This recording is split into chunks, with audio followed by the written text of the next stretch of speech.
DXDC Radyoman Report.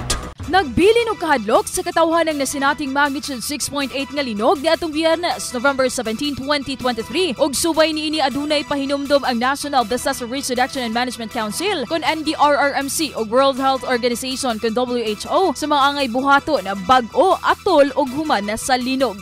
Magplano na samtang sayo pa kung delikado ba ang areas kay ang linog dili matag-an matud pa. Mag-andam sa mga panimalay, opisina ug tulunghaan ang mga bugat nga mga gamit siguraduhon nga nakakabit og sakto. Itago daan ang mga mabuak aron walay maangol ug ang mga kemikal nga pwedeng mukatag nga hinungdan na hinuon sa sunog. Hibalo ng mga exit routes, andamo ng emergency kits ug regular nga mosalmot sa mga earthquake drills. Panahon sa pagtay-og giawhag ang tanan nga mahimong kalmado. Buhaton ang duck cover and hold ug kung anaa sa huyang ug gabok na nga mga areas, mamahimong maghinahinay og gawas. Ug kung anaa na sa gawas, moadto sa open areas layo sa mga building o poste sa kuryente. Ug kung anaa sa dagat, mo palayo dayon ug moadto sa taas nga mga lugar. Ug kung anaa usab sa sakyanan, mohunong ug dili dayon motabok sa tulay o dalan nga posible nga mahugma. Human sa linog, mag-igmat sa posibleng mga aftershocks. So taon ang kaugalingod ug mga kauban kung aduna bay naangol, mahimong updated ug mo kooperar sa kung unsa man ang pahimangno sa otoridad. Dugang pa nga dili magpataka og post o motuo sa mga post sa social media kung dili kini opisyal nga pamahayag gikan mismo sa otoridad kay sagad niini fake news nga makahatag og kahadlok sa uban nga mao na hinuon ang hinungdan sa disgrasya.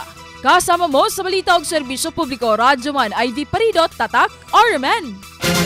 RMN News, Diretso Balitang Metro Davao.